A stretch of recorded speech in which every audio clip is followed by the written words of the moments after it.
اس وقت ہمیں جوائن کر چکے ہیں، کسی تعارف کے محتاج نہیں ہے، علامہ طاہر اشرفی صاحب۔ السلام علیکم علامہ صاحب۔ وعلیکم السلام۔ علامہ صاحب، سب سے پہلے میرا آپ سے سوال یہی ہے کہ ابھی ساری صورتحال میں جیسے میں نے ذکر کیا کہ قطر جیسا ملک، اس کی بھی بے بسی اسرائیل کے سامنے، اور یہ جنگ بندی جس میں کہ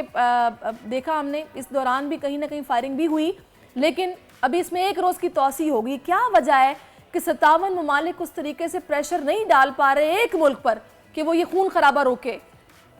بسم اللہ الرحمن الرحیم، نحمدہ ونصلی ونسلم علی رسولہ الکریم۔ دیکھیے، گزارش یہ ہے کہ ایک وحشی پاگل بربریت پر اترا ہوا ملک ہے اسرائیل،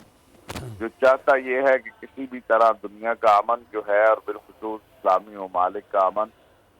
تباہ ہو۔ اسلامی ممالک لیبیا، عراق، شام اور یمن جیسی صورتحال میں آئے، اور 7 اکتوبر کے بعد اس کی پلاننگ یہی تھی، لیکن میں سمجھتا ہوں اس میں ایک بہت بڑا پاکستان کا کریڈٹ ہے کہ پاکستان کی قیادت نے، بالخصوص ہمارے سپہ سالار جنرل حافظ سید آصف منیر صاحب نے، جو ہمارے ISI کے سربراہ ہیں جنرل ندیم انجم صاحب، ان کو مسلم ممالک سے رابطوں کی ذمہ داری دی، اور جو معلومات یا پاکستان کے پاس جو اس حوالے سے تفصیلات تھی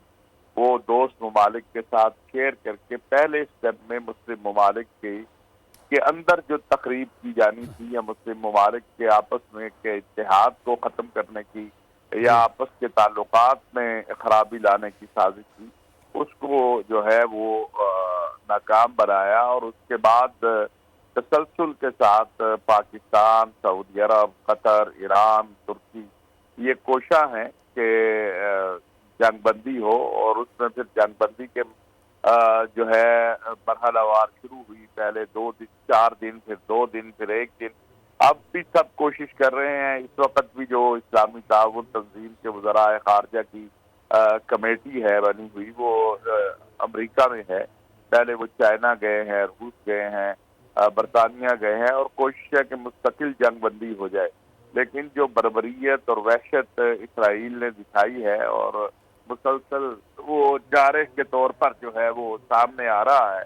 تو اس کے اوپر پاکستان نے جو مطالبہ کیا ہے اقوام متحدہ میں، اور ہمارے وزیر اعظم جناب انوار الحق کاکڑ صاحب نے OIC کے اجلاس میں جو مطالبہ کیا تھا کہ ایک ٹربیونل اور کمیشن بنایا جائے اقوام متحدہ کے تحت، جس میں اسرائیل کی بربریت کا اور وحشت کا جو ہے اس کے اوپر اس کے خلاف کارروائی کی جائے۔ یہ میں سمجھتا ہوں کہ اس وقت کی ضرورت ہے۔ باقی اسلامی دنیا کوشش کر رہی ہے، صرف اسلامی دنیا نہیں بلکہ بعض روس، چین بھی،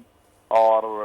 بعض یورپی ممالک بھی، کہ یہ وحشت اور دہشت جو بربریت اسرائیل نے شروع کر رکھی ہے وہ ختم ہو، اس کا سلسلہ بند ہو۔ کامیابی کی ہے، اگر وہ ایک طرف اس نے بمباری کا سلسلہ بند کیا ہے تو دوسرے علاقوں میں فلسطین کے وہ بے گناہ فلسطینیوں کو قتل بھی کر رہا ہے، گرفتار بھی کر رہا ہے،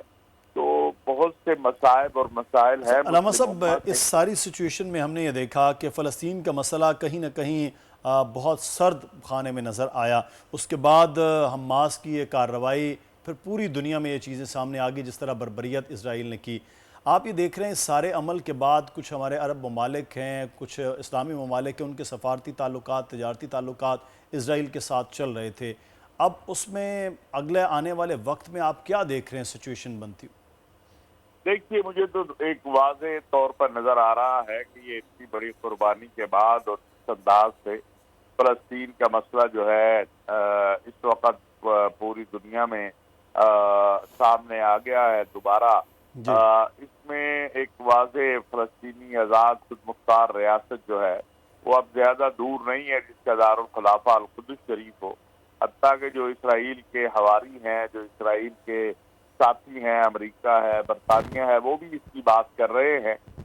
یہ درست ہے کہ فلسطین اور کشمیر جو امت مسلمہ کے 2 اہم مسئلے ہیں، بلکہ روہنگیا برما بھی ایک مغربی مسلمانوں کے ساتھ جو کچھ ہو رہا ہے، جی ہاں، اس کے اوپر جو عالمی ادارے ہیں، اقوام متحدہ ہے، اس کی جو قراردادیں ہیں اس کے اوپر اس طرح نہ عمل ہوا ہے، نہ اس کے اوپر کوئی اقدامات اٹھائے گئے ہیں. لیکن 7 اکتوبر کے بعد کی دنیا اب بدل گئی ہے، اور 7 اکتوبر کا فلسطین اب وہ فلسطین نہیں ہے